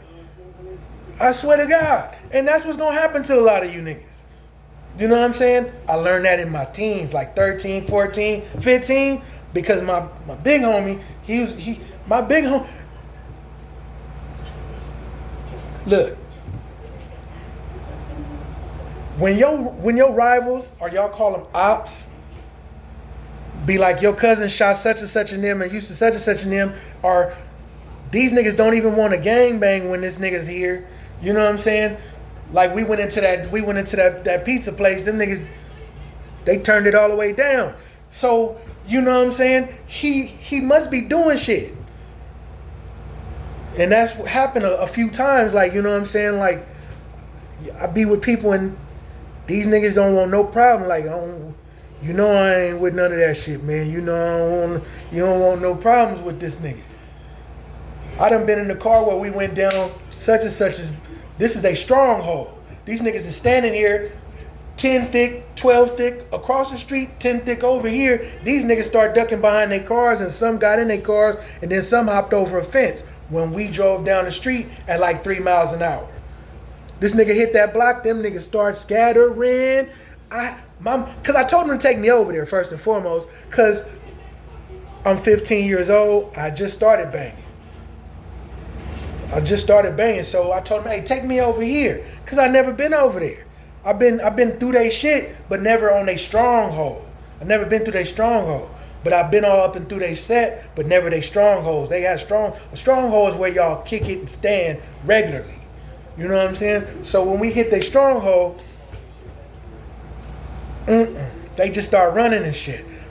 It was probably the person that I had take me over there is why they was running, but I'm not gonna release his name, and I'm gonna do an interview. See, the interviews are gonna come once you guys start picking up on the subscribing, and then I can go live and we can chop it up with different people. You know what I'm saying? I'm not trying to insult anybody. You notice I didn't say any names, but I did say Mr. Cousin Kerry name, Uncle Kerry, to me, based on the fact that, you know what I'm saying, he taught me a great deal of shit. You know what I mean? Because he like a little midget, but he's like crafty as fuck. Like, he's crafty. You know what I'm saying? Sharp and crafty, man, and charming. You know, when I say charming, you say great guy to be with, and you probably like, nah, this nigga ain't great to be with. You know what I'm saying? Like, nigga, this nigga with the bullshit. But he's a great guy. You know what I'm saying? I'm sitting here calling him a great guy, and you going, no. He that's the one that got shot with Nipsey. Boom. Yeah. So, hey, you know what I mean? This is some dye that don't burn the niggas. You know what I'm saying? This is some you know, it's a little high taper, you know what I mean? My dimensions might be a little off based on the lighting, and the reason, listen, my hairline, I had pushed it back too far. You know what I mean? Your corners should come down to right here. Your eyebrow. Your corners should, you know what I mean? This is your C cup. This is your C cup, and this is your vertical bar, or whatever it's called. Your vertical bars, or your vertical bar should stop about your eyebrow, not the end of your eye, your end of your eye. Mine's coming just a little past. You know what I'm saying? So I had pushed my hairline back to here, like right here. So it grew back, and I had to, like, you know what I'm talking about? You know what I mean? It's just a little hit. I could enhance it with the fibers, but you can fool people sometime, but it's best not to try to fool them because they're going to think you a joke. You know what I mean? If you're always joking and clowning around, it's going to be hard for people to take you serious. You know what I'm saying? So there's a time and place for everything. Like, you want to minimize niggas trying to try you. And I mean in business and in the streets. You want to minimize people trying to, come for you. But one thing I did teach you that someone else taught me was watch the company you keep. Be serious about the company you keep. A lot of you guys are not serious about the company you keep. And the reason you're not serious about it is because your life probably haven't been taken, your life hasn't been threatened because of the company you keep. Once your body has been traumatized based on how you living or where you at or what you doing, you might not want to do it too much because your body defends itself. Like, a lot of times my brain was telling my body to do something and my body wouldn't do it. It did the opposite. And I noticed when that happened, my body was a lot faster than my brain was because my body is defending itself against shit. Like, nigga, we don't want to get shot again. Like, you know what I mean? Like, when one dude had pulled a gun on some niggas that I was around. You know what I mean? Because they weren't from my hood. I was with some niggas. I'm not always going to be with my homies. I be with a lot of niggas that ain't my homies. They be from other hoods. We homies, but we're homies, but we not from the same sections. We from different places in California, Southern California. We from different places. You know what I mean? So the nigga pull a cannon, my body instantly, you know what I mean, get to shifting around. You know what I mean? Not shifting around, but my body like, nah, we not finna get shot. Like, fuck this. You know what I'm saying? Oh boy, like, nah, you ain't got nothing to do with this, homie.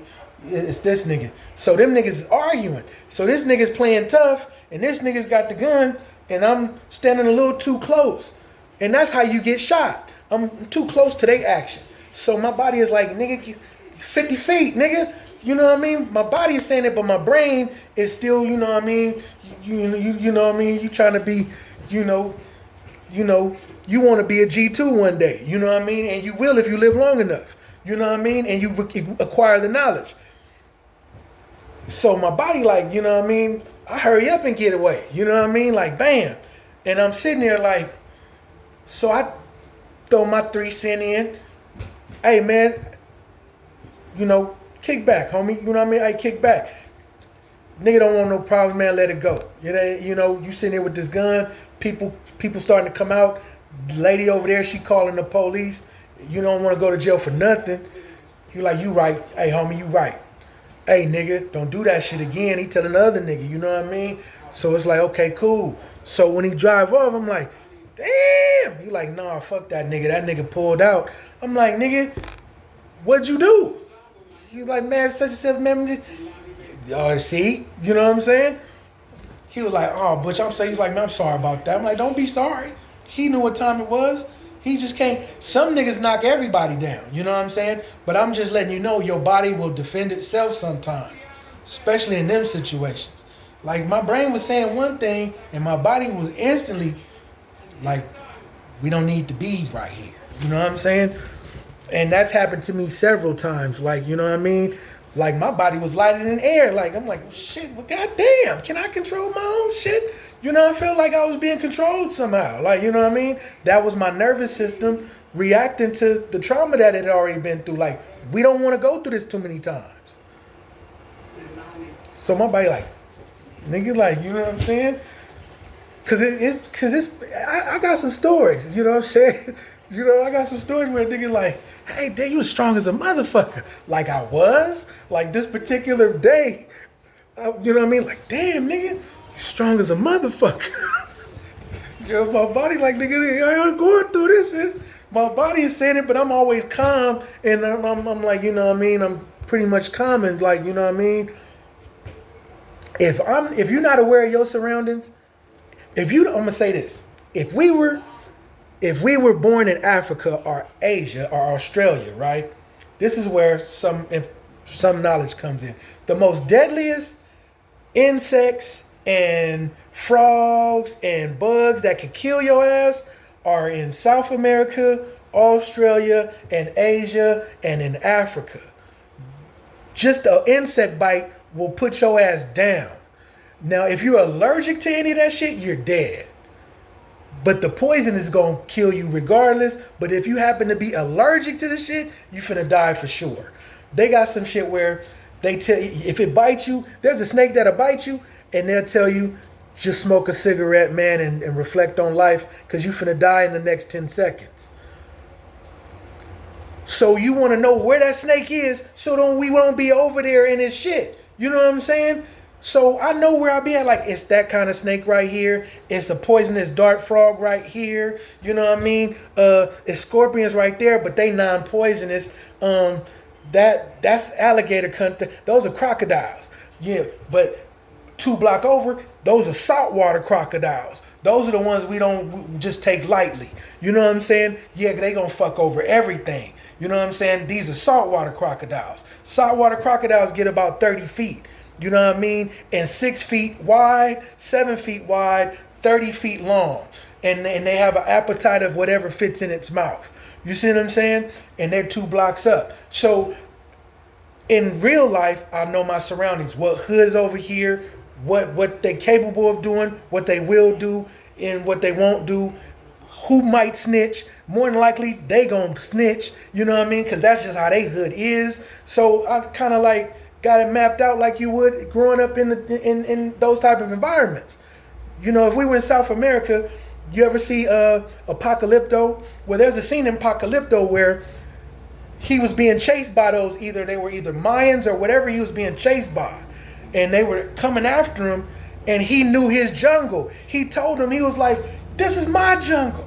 This is my home. And he told them in Wanaki or one of those languages, you know what I mean? I'm Jaguar Paul. I'm son of such and such. You came to my jungle. Come on. Because he had jumped off the cliff and into the water because they was chasing him. He jumped off this high waterfall. He was supposed to die.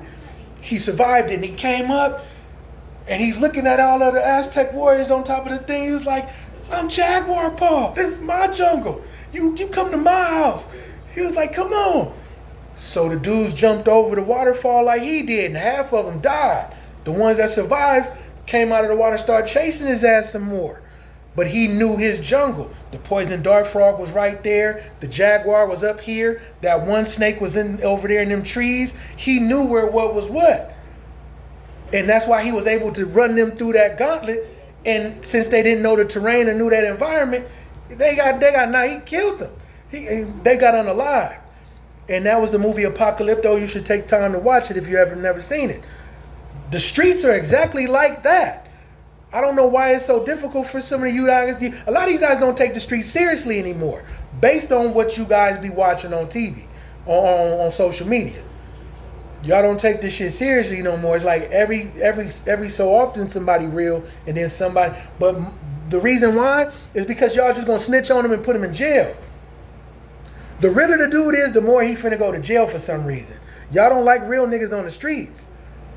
How do you expect to how do you expect to live and grow and be something of a man? How? The nigga that's supposed to give you the information ain't in the house, or he in prison, or he dead. So you can only get it from a woman. You got to get some decent information from somebody that's been through it.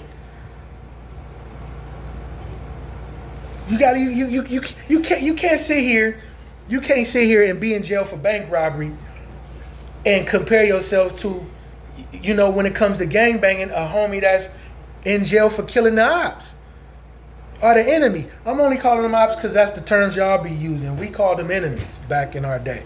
You're an enemigo. You know what I mean? You're an enemigo. And when I say an enemy, I don't think you guys have seen a person get unalived just because he was from something other than what it was. I've seen Bloods kill Crips because they had the wrong color on. I've seen people get hurt for just having a color on and they didn't belong to nothing. That's how much they despised that whole energy, that whole collective. You got the wrong color on, and we are going to eliminate you. I don't think you could get more greater evil than that. What happened to your dad? My dad died when I was 4 years old. He died because he had burgundy on. My dad was from Louisiana. He don't gangbang. We just moved off of Vermont, or we had just moved off of Imperial. We just moved over here, and I think my mama told me something about that. That's the type of stories that, you know, we could tell one another and talk about. Because a lot of people didn't bang, but they had the wrong color on. You know what I'm saying? Like when you live in Bloodhood, all the girls got red hair, they got red nails, all the kids be having a lot of red on. You know what I mean? Like I learned that like in the Swans. Now the villains is on the other side, but I don't want to get into it about the villains in the 30 Roots. It's not the same like down over it going towards the 80s. Like going down into the 80s, the Swans. Now it's like that in the Devil Lanes, you know what I mean? It's like that, you know what I'm saying? It's like that for real. Like the whole community just wear red, and they don't be gang banging, but they be wearing a lot of red and black, a lot of red, black, and white. You know what I'm saying? A lot of red, black, and white, and they just, you know what I'm saying? And it's like that. So you know when you be in like a legit Bloodhood, you know what I'm saying? You sure gonna get hurt wearing the wrong shit. You know what I'm saying? Like you gonna, man. I mean, you got on say we got blue 501s on, blue feelers on, blue belt, jacket, but we don't bang. But we you know what I'm saying? Some real Bloods get a hold of us. They gonna have some burgundy on, some red hat or something. You know, and he finna kill us. He finna kill the shit out of us because of what some Crips done probably did to his people. He hate them. Like he finna kill us you think it's for nothing, but it's because we got the wrong shit on and we ain't done nothing to nobody. The fuck y'all got on? Y'all some crabs. Excuse my language, but that was the lingo. You know what I mean? A rab, you know what I'm saying? A crustacean. You know what I mean? Y'all some crustaceans. You know what I mean? Nah, nigga, we don't bang. F y'all. Bah, bah, bah, bah. Wow. You know what I mean? And it happens. And there's people gone and dead.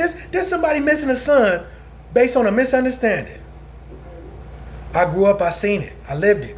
I stood 3-4 feet from those type of scenes. I stood 2 feet from I was always on the scene. And you probably somewhere like, where your mom at? My mama had me when she was 19 years old. My mom was a teenager when she had me. So we gonna grow up together, her and I. But I seen it, so I lived it. I'm qualified to speak about it. Now, I'm not talking about who the nigga was that did the shit, but the whole scenario took place. The whole scenario definitely took place. I'm telling you, you know what I'm saying? Y'all, if you keep going on this way, this is called, is this Willie Lynch or Jim Crow? What's the difference between Willie Lynch and Jim Crow? Because I didn't memorize what I read when it came to Willie Lynch and Jim Crow. One of them keeps the slave enslaved to where he just enslaves his children and they just cooperate with the slavery thing. You see what I'm saying? It keeps the slave a slave for generations. And then you got Jim Crow. That's a whole, what is that? You motherfuckers enslaved and that's what's keeping the whole thing. When I said being around Tekashi 6ix9ine and he a rat and y'all didn't do nothing, that's a part of the Willie Lynch, the whole thing. That's a part of it. You're probably saying, well shit, he didn't snitch on me. Yeah, but you're not helping Takashi any by hanging out with him for doing it. Like partying with him is not helping him realize that that was a bad thing you did. Now I don't think you should be blunt. I don't know what happened, but I don't know what happened, so I can't say blow your brain, unalive you. But I mean, I think you just need to fix that situation. Because I'm gonna tell you this: if you was to do what he did, would you be dead or alive? Well, then there it is there.